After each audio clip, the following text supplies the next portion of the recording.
ஒரு பொண்ணு கார் மேல இருந்து பொக்கை எடுத்து போட்டாங்க, ஒரு பையன் குறுக்குல வந்து பைக்ல வந்துட்டு போயிட்டான். இதெல்லாம் உங்களுக்கு பிரச்சனையா?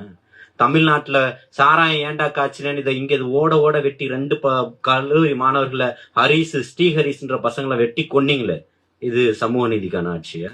இங்க ஜாஃபர் அலின்ற ஒரு தோழர் கனிம வள பிரச்சனைய பேசினாரு, மறுநாள் காலையில வெட்டி கொன்னீங்களே, இது லாரி ஏற்றி கொன்னீங்க. இன்னொருத்தர் நிலத்தை அபகரிக்கிறாங்கன்னு சொல்லி பாதுகாத்துருங்கன்னு அரசாங்கத்துக்கு இன்டிமேட் பண்றாரு, வீடியோவே போடுறாரு. ஆனால் காலையில 5 மணிக்கு பள்ளிவாசல் வாசல்ல தொழுகைக்காக போனவர் வெட்டி கொல்லப்படுறாரு. இது சமூக நீதியா? சிறுபான்மை மக்களை பாதுகாக்க கூடியதா?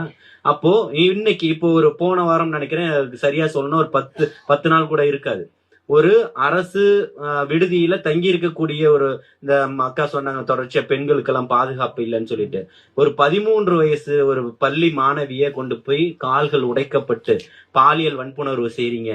அப்ப அந்த குழந்தை எப்படிப்பட்ட ஒரு கதறல்ல இருப்பா? அன்பில் மகேஷ், நீங்க என்ன பண்ணிக்கிட்டு இருக்கீங்கன்னு கேக்குறேன்.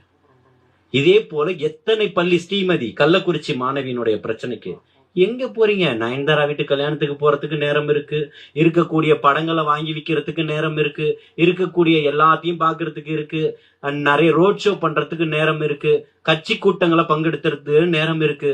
ஆனா என் மக்கள் கஷ்டப்பட்டுட்டு இருக்கானே. அப்ப அந்த இடத்துல களத்துல நிக்கிறது இந்த தம்பி தங்கைகள் தானே. பல இடத்துல சொன்னதுதான், இப்பவும் சொல்றேன்.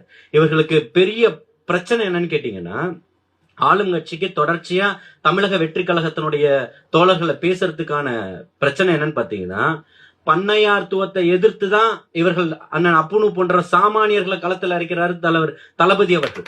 புரியுதுங்களா? பண்ணையார் தனத்தை ஒழிக்கிறதுக்கு எப்பேற்பட்ட ஆளை தேர்ந்தெடுக்கிறாரு?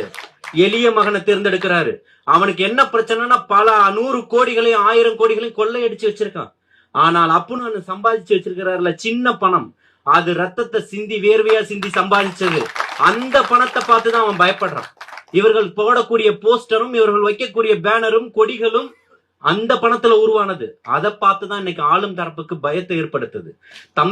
தளபதியினுடைய தம்பி தங்கைகளை விலை கொடுத்து வாங்கக்கூடிய நோட்டுகள் இந்த உலகத்துல அச்சடிக்கப்படல. அதுதான் அவர்களுக்கு பயத்தை ஏற்படுத்த